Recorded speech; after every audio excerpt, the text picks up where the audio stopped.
walking, and she knows she is feeling it. Look at her go. Sapphire Crystal. It's gorgeous. Absolutely beautiful, top to bottom. I mean, if anyone's gonna wear this look, it should have been her. And she did, and she served it. She looks stunning. It's amazing. What a beautiful bitch. Now this has got features, but that neck piece with the pheasant feather is so beautiful. It's a tube. Trend alert! Oh, damn, bitch! Oh, fire! Fire! Oh, no!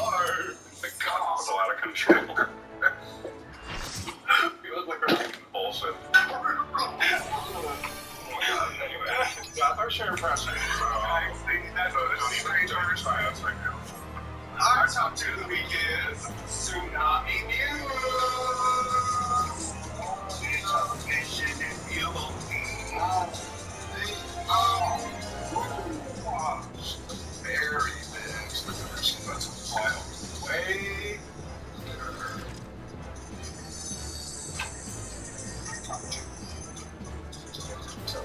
You watch a brand new episode of RuPaul's Drag Race Season 16 on MTV Friday. Today's video is sponsored by Surfshark VPN. Y'all, look how fitting that is. Keep it baby. And more crucial choreography to RuPaul's hits ASMR Lover, Urge to Love, and Star Baby. And the runway category was a Pussycat Wave. Wait, did you just say what? Yes, that's just gross. So we're breaking all of that down, plus covering the Q Amanda Plain Jane drama triangle as we go. And finally take a look at the Drag Queen versus Plain Jane's murder finger drama that escalated this week on multiple platforms. And end by going over a really great on-hold interview by Joey Milton Entertainment Weekly in a free meeting. It's called about her coming out as trans, which she also talks about the drama. First, we go over the self-proclaimed Abby Lee Miller of season 16 of You as Him. Performing her versus Star Baby. Opening as a Christine, she said, "Working like you. Speaking of my show, you say an admiration, love, taste, beauty, taste." And so, yes, maybe one good for you. And also pretty good at dancing, just taking charge of the rehearsal. And it seems she was rightly responsible for the Madonna walk. And then, what came up the stage? The only thing that would have changed in the second line of the first one for lyrics would be like the cute with no motivation. It just felt, I guess, obvious. And then she didn't really go anywhere with it. Overall, this is definitely a hot lead. And on the runway, I was super impressed. She is really talented.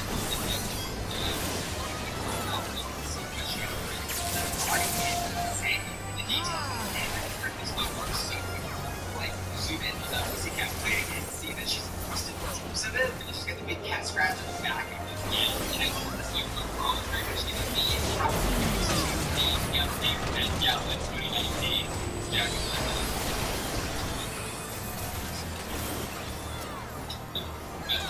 So it's incredibly cheesy. Also, almost can't believe this is the same queen who wore that top of the best very first season.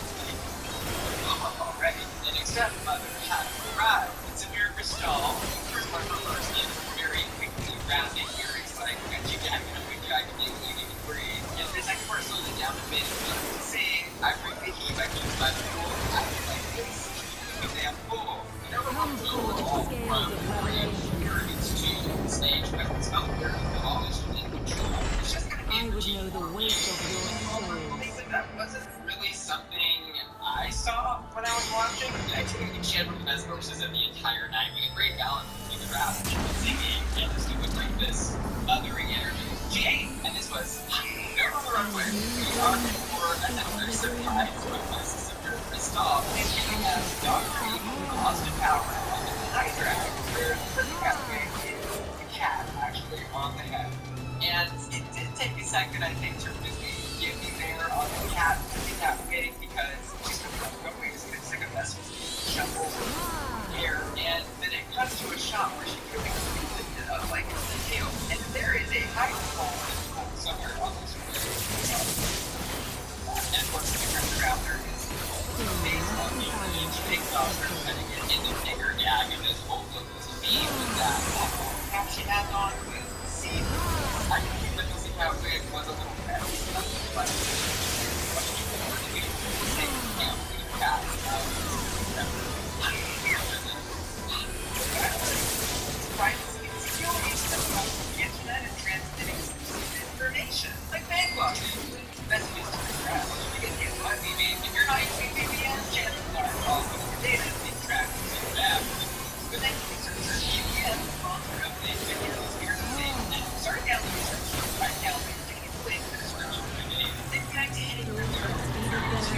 my your wisdom. servers proud and glow and testimony, but and just like natural drafting traffic is secure, privatized, and anonymous. Surfshark also will be upload to restricted content on streaming platforms and access websites that may be blocked because of the state remember. For example, this streaming platform shows every season of RuPaul's Drag Race, but only the viewers are paid. Thanks to Surfshark, though, it takes just one click to surf on over to Entertainment and access to the entire Drag Race streaming platform. Plus, you can Surfshark on all of your devices with unlimited device login. If you download Surfshark VPN using my link below and enter coupon code BUZZY at checkout, you'll get an additional 3 months of Surfshark free. That's right, just enter link BUZZY at checkout to get 3 additional months of Surfshark for free. Thanks Surfshark for sponsoring today's video. And next up we've got the Letter Q, who started off the episode this week crying in her room because she's been in the top for the past couple of weeks. Yeah, it's and that's very fair. You know, because Q's monologue about being at the top and being a good way. Lane comes in and she's like, well, I think they got me at the top. When I went down, I can be lucky to be running around, but I probably be more on the side of the queen where I just think that I have been in the top so much. But would I actually take that to the person that's crying? No, probably not. That's very likely. Anything different from the leader. So that's pretty challenge. If you try to communicate that the way she's on that topic, now that's 5 days when you without and you didn't care the situation was running and you said that and then go into the situation of playing in that dressing or Amanda who's playing there was a little comment on dressing.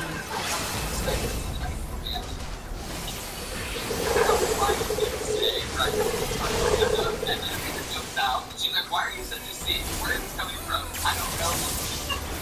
They don't know this. It was all good playing things, but it wasn't for right now kill this challenge. And the Q playing ultimately apologizes, but it seems like there's some unresolved issues there. Q Confessional is saying she's not sure if this apology is genuine, and honestly, I'm not sure it was either, because even playing in the confessional said that maybe she should think more about the things she's saying. However, she's having fun being a shady bitch. And again, I can see both sides of what's happening here. Plain Jane is very interested, I think, in making the best reality television she thinks that she can make, and that is by playing this character of mean shady queen. And then we've got Q, who is taking this composition 100% seriously and wearing her heart on her sleeve with everything. And personally, I am enjoying the drama, but I do also see that there are maybe some real people getting their feelings hurt, and that's not great to watch. But the drama is entertaining. But I would love to know what y'all are thinking in the comments about Plain Jane, all of her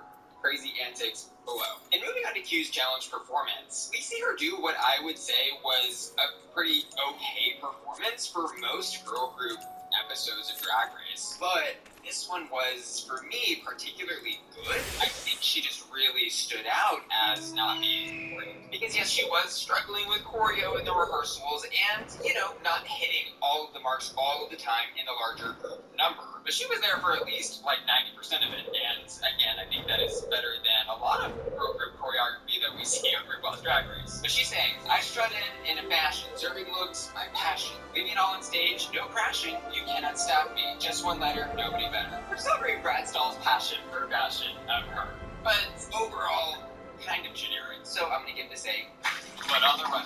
Holy Mary, Mother of God, Jesus, Mary, Joseph, and the 7 wise men. This is probably my favorite Q look so far. It's absolutely incredible. It's very Tin Man meets Joan of Arc. Now the silhouette and all the different armor pieces and shapes of the outfit are so powerful and so feminine. The crazier thing, besides this outfit being absolutely epic stunning, is that she doesn't seem to be bodied at all. As in, like, she's not wearing padding. The bitch just looks that good. The look? It's hot.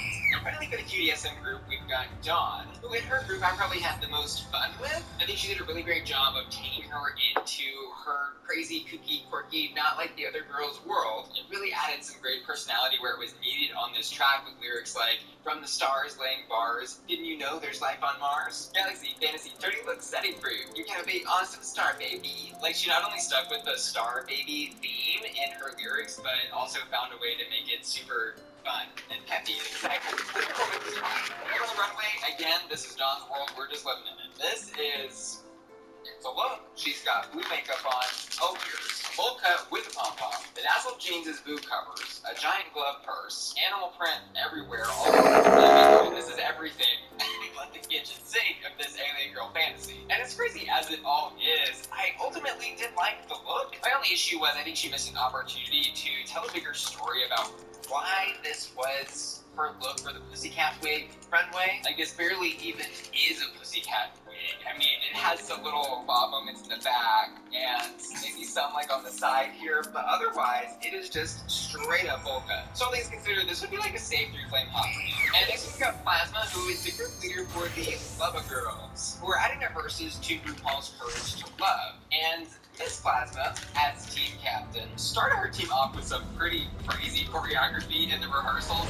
She was throwing out perms, busting out movements, and she kind of leaving her teammates in the dust a bit. I guess just expecting they'll catch up to her very obviously theatrically trained talents. But in the edit, we saw it seem she was more interested in showing off than helping the other girls learn their steps. But we do see Amanda come in and sort of take some of the girls to the side and be like, okay, we're gonna do this with this. Hydra hole. Hydra hole. And Amanda seems to mostly get everybody together. But back to Plasma's performance in this challenge. The dancing and choreo, incredible. Her singing, incredible. And her lyricism, also incredible. Like, what a great way to start off her group. It was so powerful. And she's saying things like, when I was younger, my mama said to me, just be yourself, baby, the rest comes naturally. That was her final lyric of, remember girls, rule number 1, have fun. Whatever you are, better be a damn good one. No wrong, no notes. This was so... We're on the runway. Y'all, this is not for me. She's just giving us a Y2K take on Hermes, the Greek goddess of messaging moments. There's just so much going on with this that feels odd altogether. Like, she's got this almost businessy golden collar and spray painted gold headphones. She's attached some feathers with an overall, like, Grecian-inspired, Hermes kind of thing. And while there are gold elements, all the different great pieces of her outfit, bringing them together in a way, the overall effect is kind of jarring. It just feels so PC and like 7 different costumes all put together. And next up, we can be done in an email because this meeting is manageable. We already talked a little bit about how she really was nailing it in the rehearsals and even helping the other girls in her group with their dancing. But ultimately, the final product of what she delivered just didn't have that same level of polish and professionalism, mostly because of her own worst enemy in this competition, her current drag aesthetic. That wig with the dance move, she was fighting for her life. Ultimately, she had kind of a mixed bag of lyrics that started off strong, seemingly singing, someone told me who I am is wrong.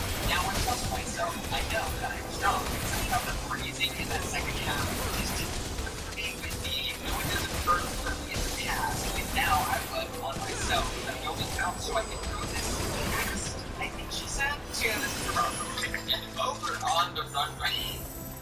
Yo. This is good. I've never seen anything like this. Let me just say, also, we are living in a timeline that is the timeline where Android Media is on factory express ads of the father sitting in the nest. 2, you pop eggs, and bring it up and drag right next to her in the nest like that. That's great. But honestly, this runway is just such a treat because, yes, it was unpredictably cool, but vision. I'm going to choose to be more operating on that computer world and out her seat. I'm actually not even going to talk about this because we need to transcend this and we're being thank you for your service. Next week, do not be used in the challenge. I would call out is looking so cute, petite, that flower on her chest and her earrings. And just going into this quarter about her surgery with the looks. She has a lot of money. They're kind of that she right. Few days time where she got all this fall. And we're on the same as we said, so much in her earrings and knowing she was kind of very softly and eerily going to him instead of really starting that fierce, mother, me having a stroke. But I would give the lyrics and performance in this challenge, like 3 halfways. Right over on the runway, she's giving us matador, but make it lesbian. And this is a look on the runway tonight that actually took a little bit to grow on me when she first walked through. I really lost her entire bottom half, because it was just a black pumper bun, black pants, black boots. Like, she was very much giving beautiful floating torso coming down the runway at times. But when I got a chance to really zoom in on everything and see all the craftsmanship and tailoring involved in this look, and the way everything is so cut perfectly, and that little crop jacket, the little rainbow tie in the front, and the fur, like, it's so well done, and is indeed a very beautiful look. The only question I have is how we got from Pussycat wig to matador, but I'll take it. This look is hot. And finally for this group, girl, fasten your seatbelts. It's Plain Jane. And she, the challenge, honestly, absolutely killed it. The look is correct. The dancing is correct. She looks like a mother-chucking professional on the stage. She is at home there. And she sang, Plain Jane, Miss Jane if you're nasty. And if the pipe girl long holla at me, booty fat and the body so right, and I'm flying on this plane all day and night. And then the best set of lyrics in her verse, don't play with me, just play that track. Don't break my heart, just break my back. Which are all really wild things to say, considering we actually started this song off with Plasma's scene about her mom teaching her to love people and be kind. And then we got here. But honestly, somebody needed to breathe a little bit of life and get nasty in this group's track. And of course, it was Plain Jane to do it. This was hot. And for a runway, there are certain words that I can't say in YouTube videos because of monetization policies. So just know that I'll be talking around those. But Miss Plain, or Miss Jane, if we are here indeed being nasty, she is wearing a collection of latex items, accentuating the very large upper part of her body, to which she has fastened some pipes or tubes into the mask that's covering her face. And my first thought when I saw this look was, oh my god, she's doing Bane from the Batman movies of the 90s. But I think that was mostly just me getting excited about Bane from that movie. Wow, is that my, like, gay awakening? And I don't think Plain Jane was referencing that here at all. But it did make me wish that she did have a more creative concept than just super sexy, hot, F-words, K-words, blah, blah, blah, blah, blah, blah, blah, blah, blah. The look was hot, but I wouldn't say no to a little more storyline. And finally, we've got group Thick and Stick, performing original verses to ASMR Lover. And the name took me a minute, Thick and Stick, but I'll help you out. The stick is Nymphia.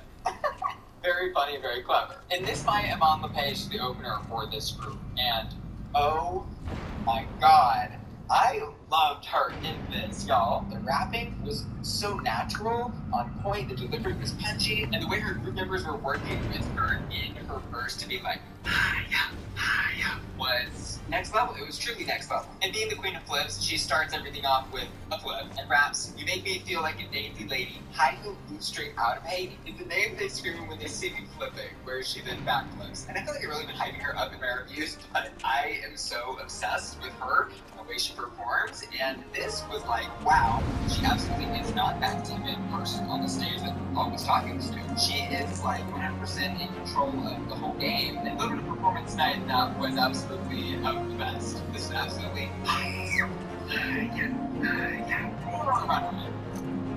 It's a runway. It certainly is her wearing some kind of pussycat wig, and she certainly is wearing an outfit. The thing about the outfit feels to me very like Ariana Grande and Ninja. She always had that very cinched waist and like goofy skirt moment. It's cute on Maya. I don't think it's particularly interesting or adding to the conversation is Maya and what she does in drama. Maybe I missed an explanation, but I definitely concept in beyond how cute and I'm gonna wear a shirt with something in the same. And as a picture, the car was actually neat. For ASMR Lover, thanks to start off her, she was strong, very custom up and right. Kiva Cars is right. I'm the Diva Más Latina. We think that's what we see. Luther does a great job of continuing to tell us the story.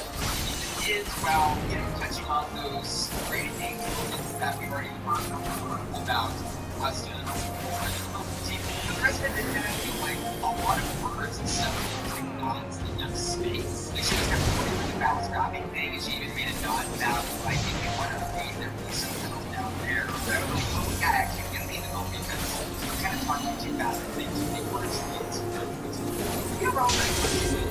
They're talking about her runway. She is tapping into her queen popular fantasy work with them.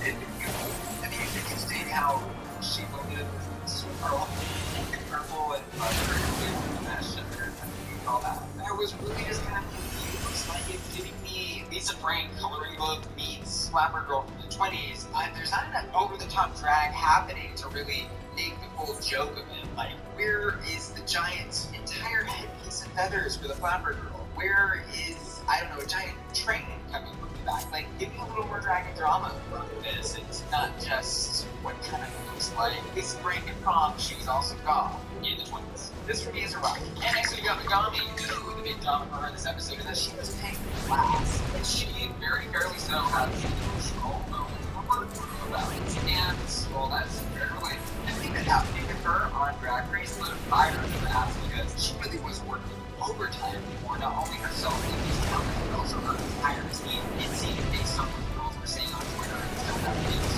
clear that she was so deeply involved with the writing lyrics for everybody.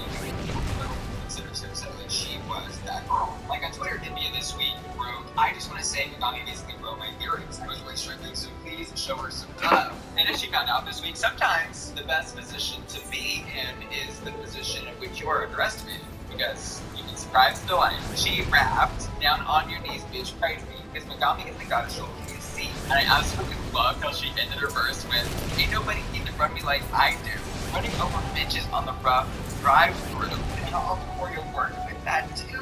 That was good. Megami, this is tough. Where Miss Megami will lead to, I think, eventually find her footing in this season if she wants to be taken seriously by the judges in future episodes, is on the runway. But concerning this look, there is a little asterisk by it. She tweeted this out. The way my original look for this category, I literally fell apart in California and I had to put this together in the hotel room, but I look so hot in this. Now, what she said does provide some context as to why the look isn't so great. I don't think it excuses the look not being so great. But also, personally, what I like about her runway is the concept. Very obviously, she's tapping into that Tinkerbell, Pixie kind of fantasy. And that, to me, has a clear through line to the Pussycat wig brief, which a lot of the queens didn't have that connecting piece. But really, just about nothing on this look is right. I mean, the dress is like one piece of lacy fabric that is maybe being held onto her body with the belts that just feels very out of place, and then she turns around, she's got these tiny little wings. It's very much giving. I, at the last minute, wrapped a curtain around me and went to the Dollar Tree and got some Halloween fairy wings. That's what this is. It's a rock. And last but certainly not least tonight, it is Nymphia Wynn. And Miss Nymphia, this episode was at her old tricks and games where she's trying to convince the other queen to challenge that maybe she doesn't have a certain skill or talent here or there. She's playing the game. She is playing the game. And she's saying, gone with the wind, I'm fabulous. These mother-chucking hoes can't handle us. Breaking wind, serving fashion, acting up, like you said, action. She did everything she needed to do here. She made us laugh. She sold us on the I'm great, I'm amazing fantasy. And at every turn in her performance, sold us on this continued brand of the color yellow, bananas, being from Taiwan, being fashionable, and being funny. Like, she really is a complete package, and she made it clear. My name is Nymphia Wynn, and I'm here to make it clear. This was, well, you want to talk about breaking wind, serving fashion on the runway this week? This is crazy. She comes out, she's like, oh, I'm beauty, I'm grace. This gorgeous, encrusted, bedazzled gown, with top hat, and it's always with the details on her. You zoom in and you see like every little hem and stitch is bedazzled and stoned and perfectly done. It is perfection. The twist is she takes off the top hat and reveals, oh, a Pussycat wig. And unlike the one we saw from Saphira. Except this Pussycat has been brushed, I think, a time or two. and doesn't look so disheveled. And underneath that Pussycat wig is another Pussycat wig, which is red finger waves that have been encrusted with rhinestones. But that's not all. There's one more reveal. She takes off the finger waves and turns around to reveal the hair over the lady part of the back of her head, which was amazing. She gave us a theatrical performance and really took us on a journey that I don't think anybody could have predicted the ending of, ever. It was incredible. Absolutely. And touching on the twist of the season, which really right now is just Saphira and Plain Jane having immunity potions. Neither of them used their potions tonight, which wasn't a surprise. And honestly, I'm kind of wondering if there ever even will be a chance for them to use it, because Trixie actually called this out in the pit stop, but people who get immunity do indeed usually never need it. I think the only way that we're going to see Saphira or Plain use their potions will probably be using them on somebody else. But were they used today? In Plain Jane's words, not today, Rue. RuPaul's, okay, after that got me. That got me, gal. The win this week goes to Group Big and Stick, no surprise. To me, there really was no competition. I think Big and Stick was the only group who truly worked together and gave a really cohesive story in their performance the way they did. Yeah. What's criminal, though, is that while each girl does technically get a win for this challenge, RuPaul makes them split the $5,000 prize, so $1,250 each. And to me, that felt a little cheap, considering where we're at with Drag Race and the $200,000 main prize and all that nonsense, but whatever. I'm sure the girls aren't complaining for getting the cash. Did Drag Race have the budget to pay $5,000 to each of the girls? Not today, Ru. You can start at the bottom too. This is the episode where RuPaul asks all the girls who should go home, and the girls all say Amanda and Q. And I think rightly so, considering what happened in this episode. And I did react to their lip sync over on my Patreon at patreon.com/BuzzingQueen. That's my members. Once we're completed on that big step, with our shoulders out and our arms reaching, we should be driving off the toes for the final push towards the ball. Our arms should be loose and swinging through the ball to force it up rather than out. Once we contact the ball and send the ball up, we should be preparing for landing. Our hands should be even with our chest by our side. This will be the first to contact the floor. We paddle with our arms so we can move to the upper part of our chest and disperse the energy on the ground. Attention! The sole brunt of the impact should not be on those hands. They are just part of the dispersion of the impact. Do not catch yourself and hold yourself up. If your body rocks forward after contact to the ground and your legs kick up almost to your head, you came down at too steep of an angle. Coming down at roughly 45 degrees is optimal. If you're higher than that, you risk hitting your chin or bending your back. Once we're completed on that big...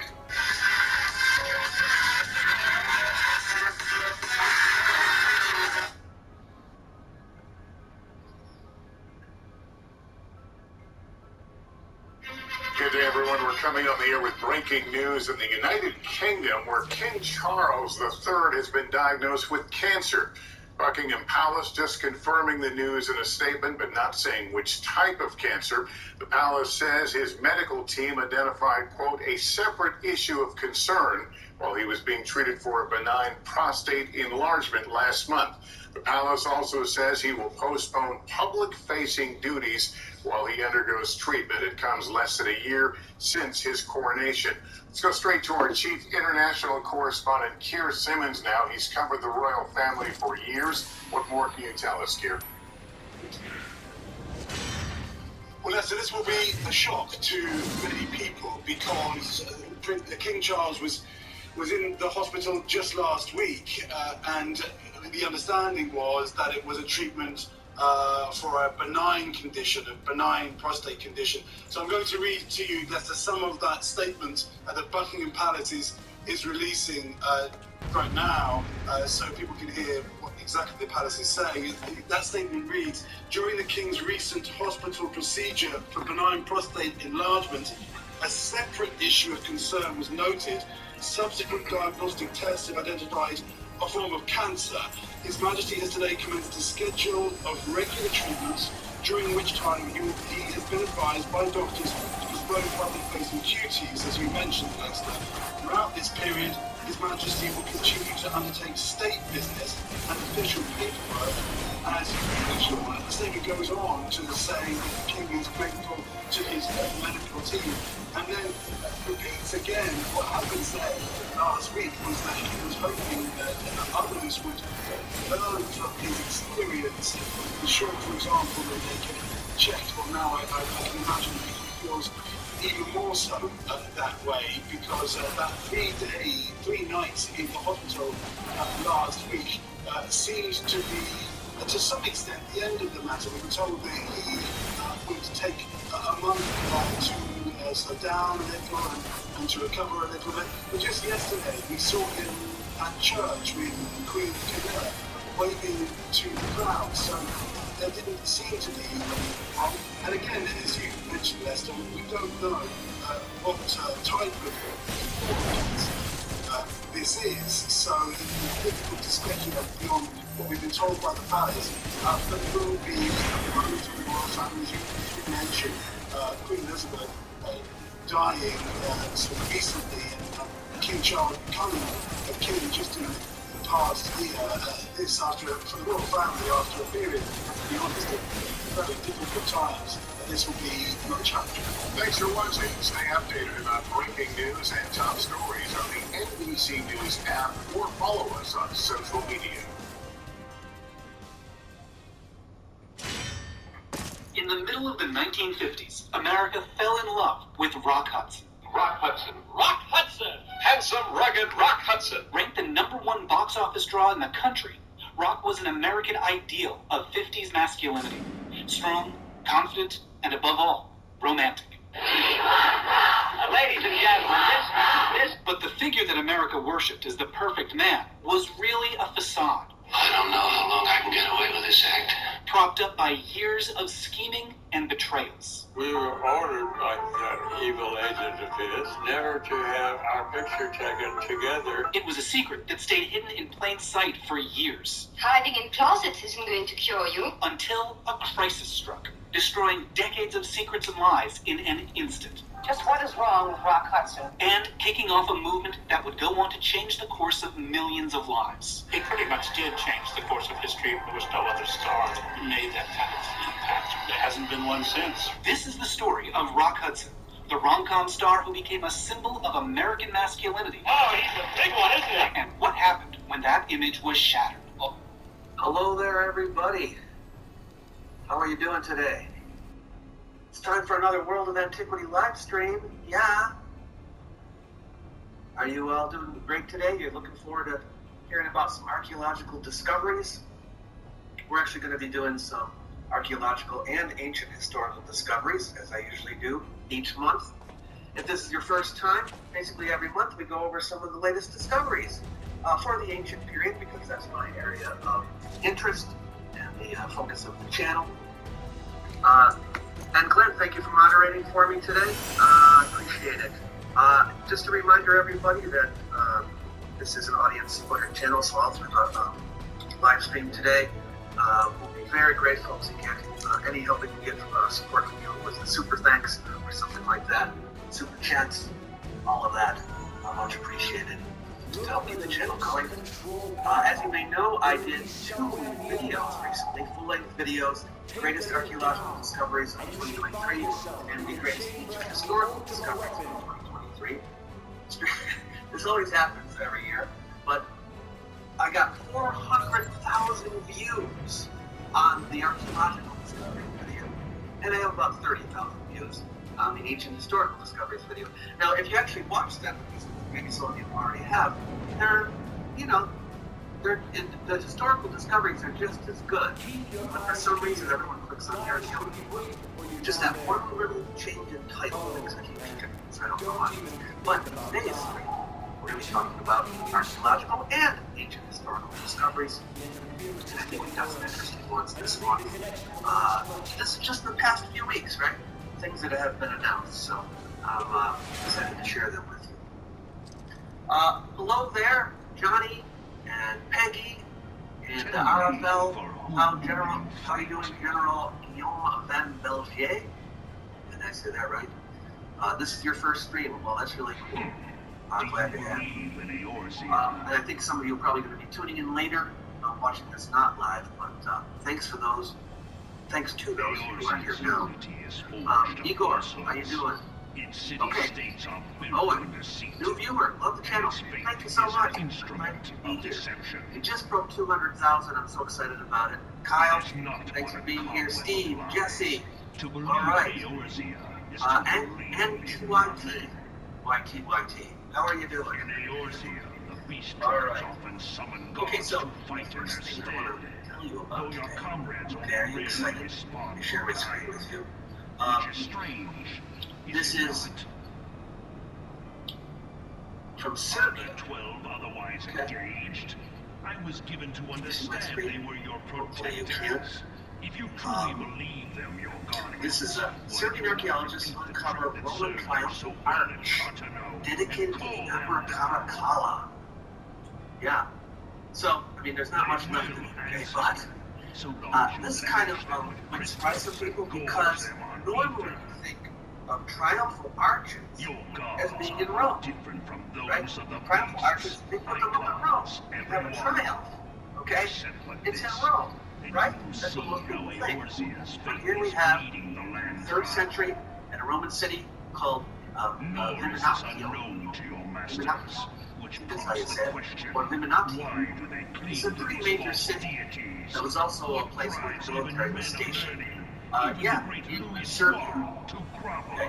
And you can see here. Your car kind of stinks, then this message is for you. So with my show, I normally have to. Some of the You have to understand, like in my mind, I live in one huge delusion. My world revolves around me. So when you talk about drag and what I do as a drag artist, I do think I do what I do better than any other drag artist who does what I do because it's me. So, I mean, maybe it's confidence, maybe it's delusion, maybe it's they believe it's not fucking now. Everybody's a little deluded now. You want me to say you're real so bad? But with Adora being your friend, what's your evil house? What's wrong with that? What's right with that? For her first time out in drag. Here's our awards cover, given to us by the Serbia Archaeological Institute. This is the first triumphal arch in the area. Part of the name of the archaeologist. But the question is, who was the arch made for? Who was it made for?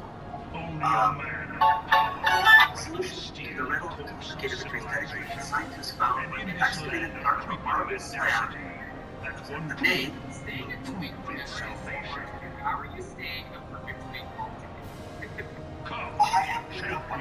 Caracalla, carved, almost frozen drowned. Defeat shall serve as proof of my readiness to rule. It's only right that I should take your realm, for none among you has the power to stop me.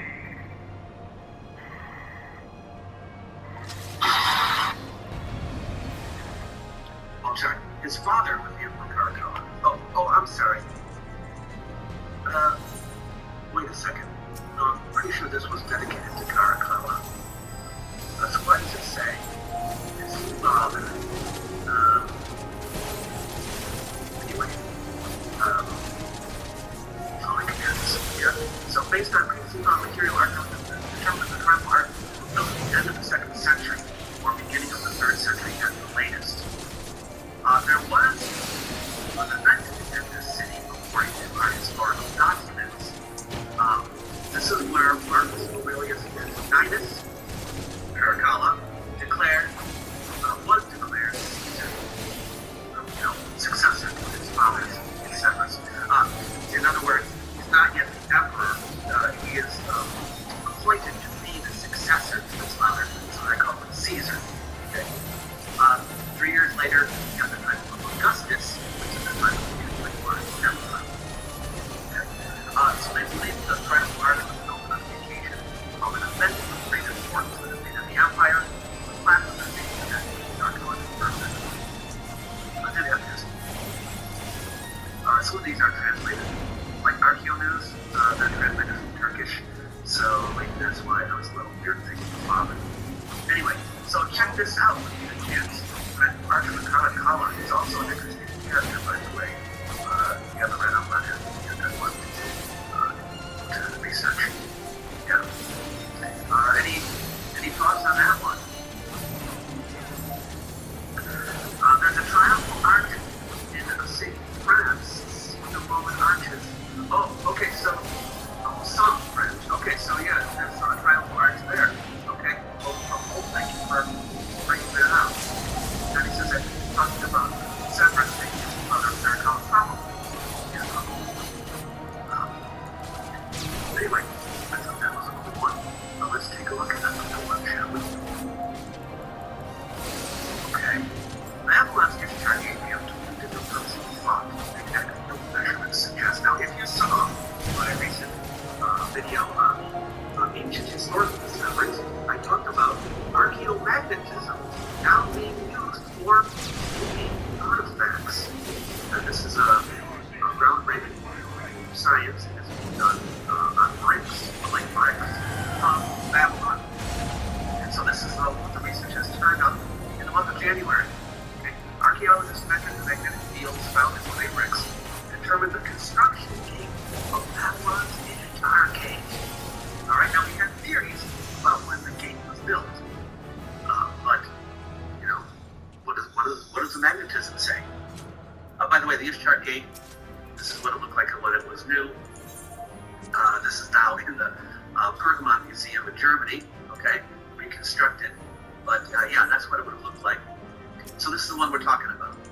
All right, now we know from historical sources that it was King Nebuchadnezzar II who ordered it to be built. Okay, now he ruled from 605 to 562 BCE. So, and we know that from the archaeology that the gate was made of 3 phases. Okay, but we didn't know exactly the dates of each construction phase until this study came out. All right,